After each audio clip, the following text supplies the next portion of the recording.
위험하다. 그런 어떤 이제 기록이 있더라고요.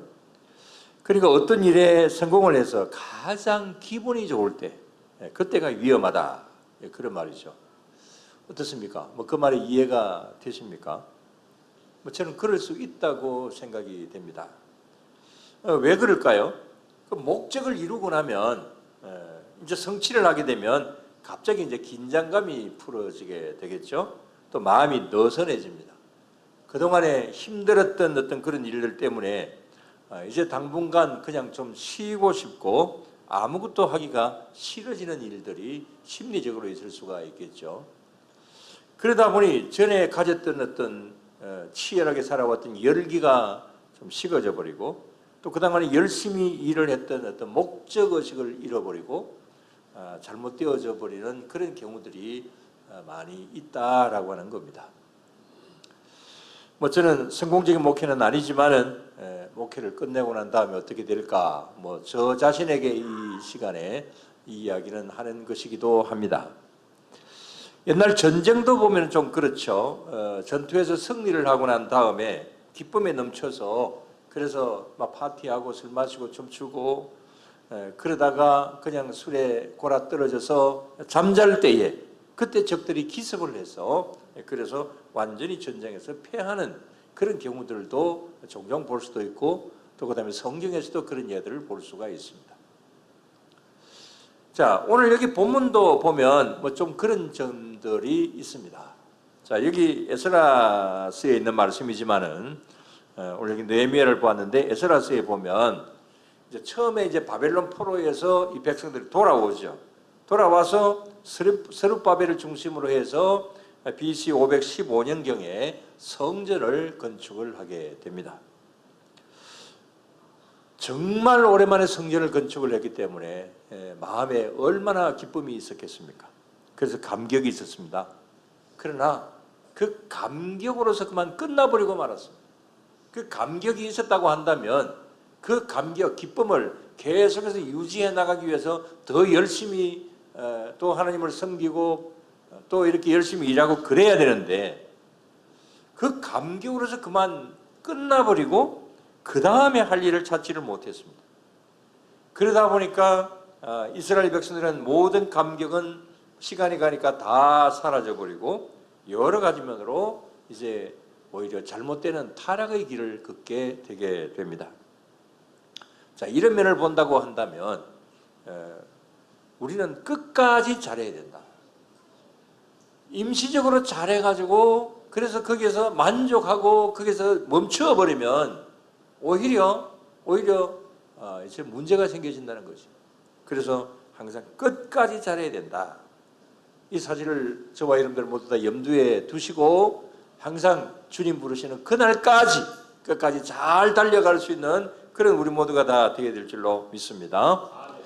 자, 그런 면에서 오늘 본문 1절을 보지는 않았지만 우리 8장 1절을 다 같이 한번 봅시다. 이스라엘 자손이 자기들의 성읍에 거주하였더니 일곱째 달에 이르러 모든 백성이 일제히 수문 앞 광장에 모여 학사 에스라에게 여호와께서 이스라엘에게 명령하신 모세의 율법을 가져오기를 청하매 그랬습니다. 자, 여기 보면 이스라엘 백성들이 수문 앞 광장에 모였다고 했습니다. 자, 이때가 언제냐 하면 스룹바벨이 성전을 건축을 한 후 70년 후에 BC 445년에 느헤미야의 주도 아래 성벽을 건축을 합니다. 그래서 기뻤습니다. 감격의 눈물을 흘리고 있습니다. 자, 이것은 70년 전에 아까 스룹바벨 그 성전 건축을 이야기를 했죠. 그때는 감격하고 그 감격에서 끝나버렸는데 이제는 많은 문제가 생겼다 그랬잖아요. 그래서 이제 그 일이 있은 한 70년 후에 그 문제를 해결을 합니다. 아, 우리가 잘못됐구나. 그렇게 하면서 느헤미야가 이제 주도해서 성벽을 건축을 하게 되고 그래서 또다시 큰 기쁨을 가지게 됩니다. 감격의 눈물을 흘리고 있습니다. 근데 느헤미야와 백성들은 과거 그 70년 전처럼 그냥 감격하고 거기에 그친 상태로 있지는 않습니다. 그때 철저하게 회개한 거죠. 그때 우리 감격을 멈춰버리니까 우리가 잘못되고 하나님께 또 벌받고 이런 일들이 있었지 않느냐. 이제 지금은 우리가 성벽을 건축하고 참 좋은 일이 있는데 과거처럼 우리가 그렇게 그 감격을 잊어버리지 말고 이제는 이 감격을 계속해서 유지해 나가자. 이렇게 이제 결의를 하게 됩니다.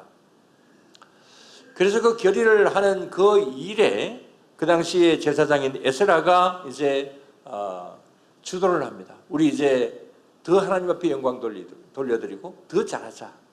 그러면서 이제 에스라가 주도하는 심령 부흥회가 열려지게 됩니다. 그것이 오늘 본문의 내용입니다. 그러니까 에스라와 느헤미야는 성벽을 건축한 다음에 이런 좋은 일들을 이제 하나님의 말씀 앞에서 말씀 위에 우리가 서고 또 말씀을 중심으로 해서 우리가 살아나가자. 이런 다짐을 하는 것이죠. 그래서 에스라와 느헤미야가 추진한 일들을 한 두 가지로 말씀을 드리면, 첫째로 하나님의 말씀을 알고 그 안에 거하는 일을 하자. 이렇게 이제 결의를 합니다. 그래서 에스라가 한 일이 뭡니까? 오늘 여기 에스라가 무엇을 하고 있습니까? 에스라가 율법책을 가져와서 백성 앞에서 이 율법책을 낭독을 합니다. 에스라가 새벽부터 정오 12시까지 하나님의 말씀을 계속해서 낭독을 합니다. 그때는 뭐 요즘처럼 설교 개념이 아니라 말씀을 읽고 그다음에 그 말씀에 대해서 또 해석을 하고 이제 그런 어떤 것이었거든요. 한마디로 말씀 사경회가 열렸습니다.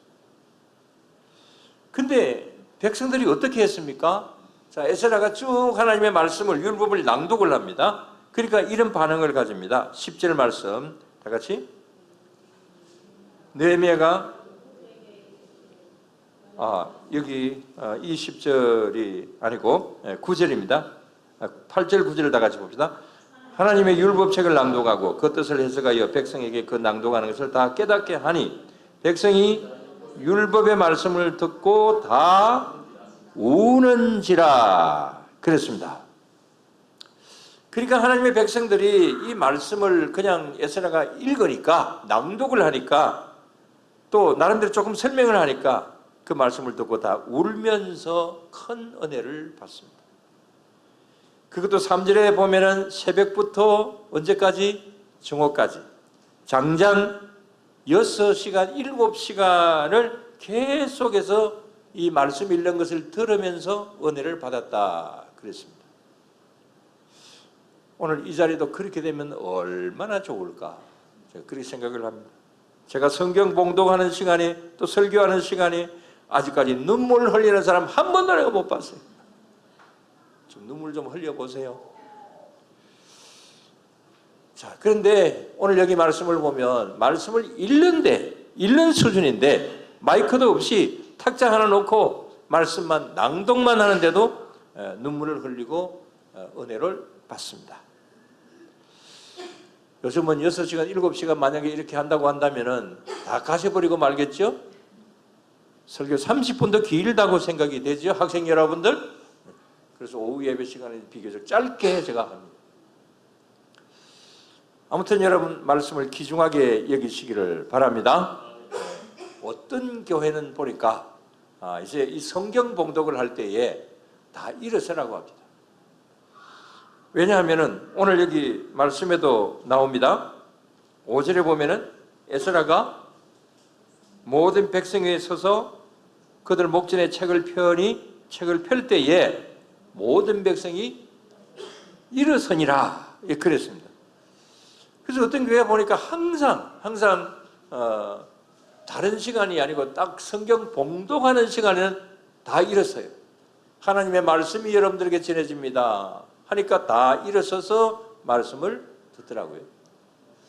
처음에는 전혀 안 보던 모습이라서 그래서 뭐 저렇게 할 필요가 있나 이렇게 생각을 하다가 이 본문을 보니까 여기 일어섰구나 이런 생각이 들어서 이 말씀을 그 교회는 그렇게 하고 있구나 라고 하는 생각이 들었습니다.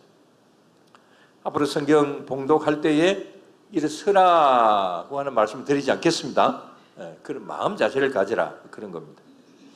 그만큼 이 말씀을 귀중하게 여긴다. 그런 이제 뜻이죠.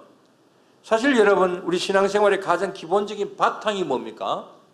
뭐 은사도 중요하고 또 그다음에 봉사도 중요하고 다 중요하지만 이 모든 것은 어디에서 기초해서 이것이 이루어져야 됩니까? 하나님의 말씀에서 66권 성경 말씀을 기초로 해서 일어나야 되는 일이죠. 목회도 역시 마찬가지로 성경 중심에서 그렇게 되어야 되는 것이죠. 제가 새로 오시는 목사님 설교를 여러분들 다 들으시고 그렇게 하셨습니다만 여러분들은 어떤 관점에서 보셨는지는 모르지만 저는 말씀을 전하는 것이 이 성경 말씀 중심인가라고 하는 것을 저는 제 나름대로 많이 생각을 해보았습니다. 보니까 우리 새로 올 목사님은 강해 설교 중심의 성경 이야기 설교라고 하는 그런 어떤 장르가 있는데 그래서 성경 이야기 설교를 하는구나 이런 생각이 들었습니다. 그래서 저는 생각할 때에 참 좋다 이런 생각이 좀 들었습니다. 아무튼 성경 말씀이 중심이 되어야 되는 것이고 또 그 다음에 여러분들도 성경을 많이 보셔야 되는 것이죠. 아마 제가 목회를 하는 동안에 여기 성경을 많이 읽자 이런 말씀들을 많이 드렸고 또 그 다음에 큐티도 많이 하자 이런 말씀들을 많이 드렸습니다. 여러분, 성경은 무엇의 양식입니까? 무엇의 양식이에요? 영의 양식, 생명의 양식이죠. 우리 큐티 교재책은 뭡니까? 생명의 삶이죠. 우리가 생명의 영의 양식, 이것을 우리가 먹어야 우리가 신앙이 건전해지는 것이죠. 그래서 새끼 양식은 우리가 새끼 밥은 잘 챙겨 먹습니다만은 그러나 우리가 성경 말씀은 잘 읽지 않고 또 귀중하게 생각을 하지 못할 때가 많이 있습니다. 아까 오전 예배 시간에 말씀은 다른 어떤 목사님이 이야기할 때 설교를 어떻게 하라고요? 피를 토하듯이 하라고 그렇게 이야기했죠. 정말 여러분 이 시간에 정말 당부하고 싶은 것은 여러분들 말씀을 많이 읽으셔야 돼요.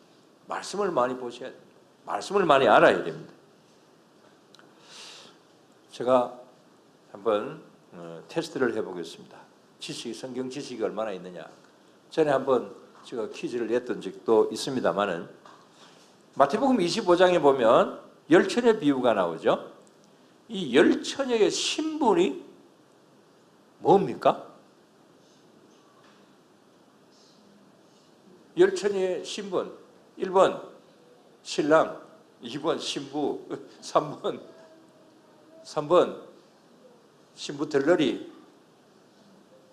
자, 사지선다가 아니고 세 개 중에서만 골라보세요. 항상 이게 사지선다기나 어떤 한 문제는 택도 아닌 겁니다. 신랑은 아니고 들러리입니까? 신부입니까? 예? 신부입니까? 들러리입니까? 오늘 저희 사위가 설교를 하는데 1부, 2부, 3부, 4부 이제 이렇게 그렇게 예배를 드리는데 2부 설교를 제가 한번 들어보았습니다. 그 설교를 하는데 여기에 이 열처녀가 신부라고 설교를 하더라고요. 신부가 아니거든요. 제가 제 사이 지금 폄하를 하고 있습니다. 들러리입니다. 들러리. 그래서 제가 우리 딸한테 제가 문자를 설교하고 있는데 제가 그걸 할 수는 없으니까 9시 반에 이제 2부 예배 드리는데 딸에게 문자를 보냈습니다.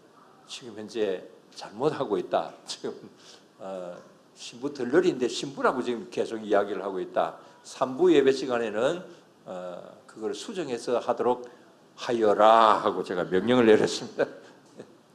전달이 될지 안 될지 모르겠습니다만은 자, 이렇게 목사도 실수할 수가 있습니다. 근데 열처녀 비유야 중심이야 기름을 준비하고 예비를 해야 된다. 중심은 그게 신부가 되든지 그다음에 들러리가 되든지 아무 관계가 없습니다.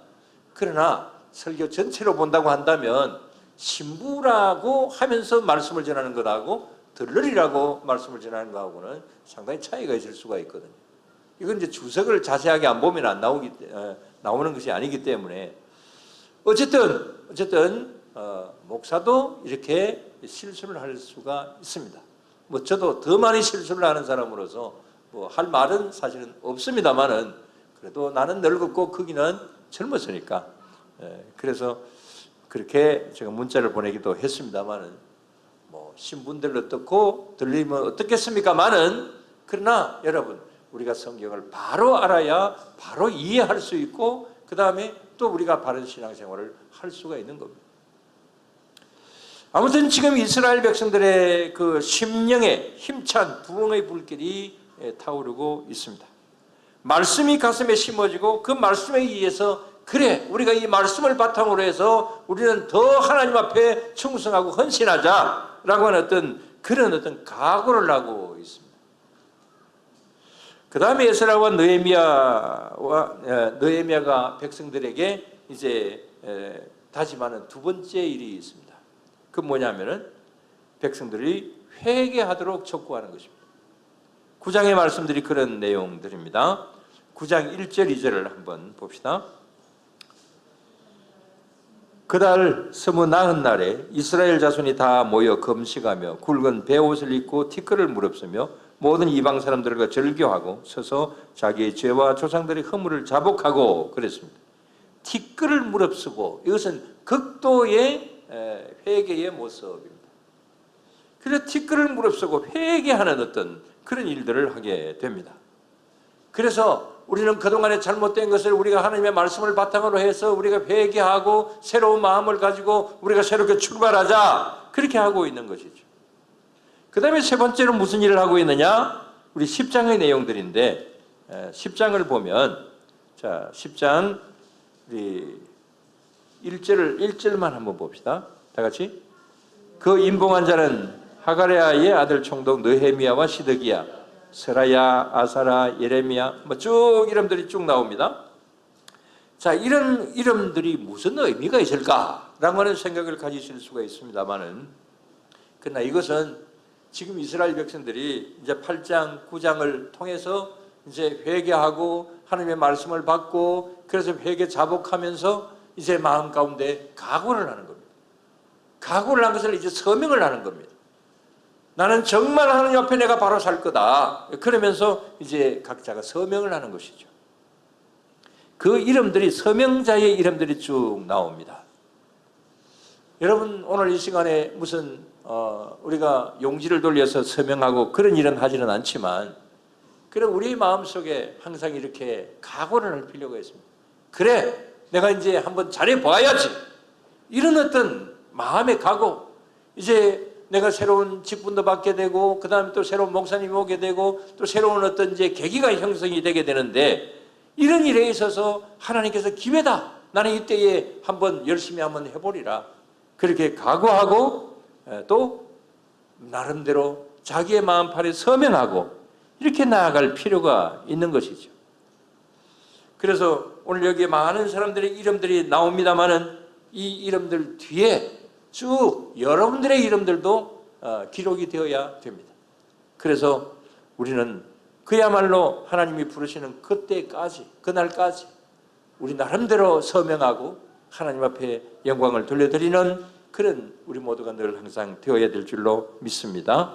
그럴 때에 그야말로 부흥의 역사 하나님께서 원하시고 바라시는 어떤 심령의 부흥이 나 자신의 마음속에서 일어나고 또 우리 교회 속에서 일어나고 우리 교회가 이런 역할을 잘하게 될 때에 또 우리 진해 안에 있는 교회들이 또 더 나아가서 우리 대한민국이 더 이렇게 힘찬 부흥의 불길이 다시 한번 타오르는 그런 역사가 일어나게 될 줄로 믿습니다. 늘 항상 이러면으로 나아가는 우리 모두가 다 되어야 될 줄로 믿습니다. 기도하겠습니다. 하나님 아버지 감사를 드립니다. 주님 저희들의 모든 일거수일투족 주님께서 언제나 다 살펴보고 계시는 줄로 믿습니다. 저희들이 어떤 때는 감격이 있으나 그 감격을 계속해서 유지시켜 나가지 못할 때에 오히려 거기에서 나 자신이 더 퇴보되는 그런 일들도 있을 수 있다라고 하는 사실을 오늘도 다시 한번 말씀들을 통해서 볼 때에 주님 항상 저희들은 매일매일 우리 자신들을 점검할 필요가 있다라고 하는 사실을 오늘도 말씀을 통하여서 봅니다. 주님 저희들에게 항상 함께하여 주시어서 저희들 자신을 다그칠 수 있도록 주님 도와주시옵소서. 저희 자신을 항상 돌아볼 수 있게 하여 주시옵시고 날마다 내 마음 가운데 오늘 하루는 주님 안에서 승리하리라 다짐하고 또 서명하고 나아갈 수 있는 그런 우리 모두가 늘 되게 하여 주시옵소서. 그래서 항상 주님 보시기에 아름답고 더욱더 앞으로 나아가는 부흥의 불길이 내 마음속에서부터 솟아올라 또 거기에서부터 시작하여서 온 천하를 변화시킬 수 있는 그런 부흥의 불길이 일어나게 하여 주시옵소서. 모든 일들 속에 하나님 함께 하실 줄로 믿사오며 예수님 이름으로 기도드리옵나이다. 아멘.